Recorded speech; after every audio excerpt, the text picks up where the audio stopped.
کہ گویا میں نے خواب میں دیکھا کہ یزید ابن معاویہ سے میری ملاقات ہوتی ہے، اور یزید سے ہم نے کہا کہ کیا آپ نے حضرت حسین کو قتل کیا ہے رضی اللہ تعالی عنہ؟ اس نے کہا نہیں۔ تو پھر ہم نے پوچھا کہ اللہ نے تمہارے ساتھ کیا معاملہ کیا؟ یزید نے جواب دیا کہ اللہ تعالی نے مجھے معاف کیا اور جنت میں ڈال دیا۔ آپ نے اگر سن لیا میرا یہ جملہ تو دوبارہ سن لیجئے گا۔ تو وہ پیش کر رہے تھے، مجھے جو ویڈیو کلپ میرے فون میں ہوگا ابھی بھی، پیش کر رہے تھے کہ بھئی نہیں، میں نے خواب میں یزید کو دیکھا۔ آپ سے سوال کروں، آپ میں سے کبھی کسی نے یزید کو خواب میں دیکھا؟ بھئی آپ جب بھی دیکھیں گے مولا عباس ہی نظر آئیں گے، انسان ذرا وہی نظر آتا، پتہ نہیں انہیں یزید ہی کیوں نظر آتا۔ تو اب وہ بہت بزرگ تھے، میں نام نہیں لیتا، فرقہ نہیں بتاتا، تو انہوں نے کہا میں نے خواب میں یزید کو دیکھا۔ میں نے یزید سے پوچھا اللہ نے تیرے ساتھ کیا کیا؟ کہا اللہ نے مجھے معاف کر دیا۔ تو کہا آئندہ سے اب کوئی لعنت نہ بھیجے کیونکہ میں نے خواب دیکھ لیا کہ اللہ نے یزید کو معاف کر دیا۔ بھئی جب اتنا بڑا گناہ معاف ہو سکتا ہے کہ شیعہ سنی تمام کتابوں میں ہے حسن و حسین جوانان جنت کے سردار ہیں، جوانان جنت کے سرداروں کا قاتل معاف ہو سکتا ہے، تو میں ایک حقیر فقیر ناچیز سا سید اگر ایک چھوٹی سی لعنت یزید پہ کر دو تو میرا گناہ کیوں نہیں معاف ہو سکتا؟ فیضان گرامی، ہمارا عقیدہ یہ ہے کہ جتنے بھی امام حسین علیہ السلام کے دشمن ہیں وہ کسی بھی دور کے ہوں، چاہے اس دور کے ہوں چاہے اس دور کے۔ تو کچھ لوگوں نے امام علیہ السلام سے کہا کہ مولا جو نسل میں ان کا کیا قصور؟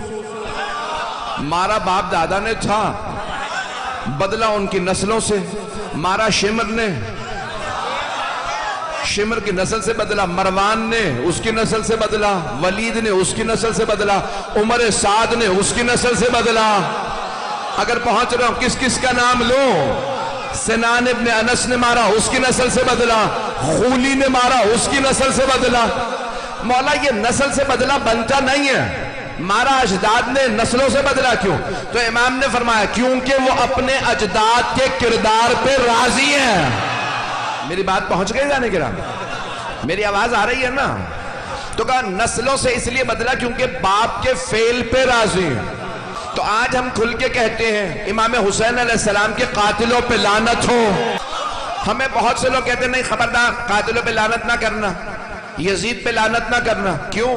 کہ امام حسین بہت سخی ہیں، کریم ہیں، ایسا نہ ہو کہ وہ یزید کو معاف کر دیں پھر تم کہاں کھڑے ہوگے۔ تو میں اکثر جواب میں کہتا ہوں امام حسین جتنے بھی کریم ہو اللہ سے زیادہ کریم نہیں ہے۔ اگر اللہ نے شیطان کو معاف کر دیا، اللہ پیغام یہ دے رہا ہے حسین جہاں آپ کی خوشی وہاں کوئی غم نہیں، جہاں آپ کا غم وہاں کوئی خوشی نہیں۔ چھٹے امام سے روایت ہے مولا نے فرمایا ہر سرزمین ناز کرتی تھی، آپ کی زبان میں سمجھا دوں، کوئی زمین کہتی تھی مجھ میں چاندی ہے، دوسری نے کہا رک جا مجھ میں سونا ہے، کسی نے کہا مجھ میں ہیرا۔ ایک مرتبہ مکے کی سرزمین نے سر اٹھایا کہا رک جاؤ مجھ میں اللہ کا حرم۔ کا ساری سرزمینیں خاموش رہیں۔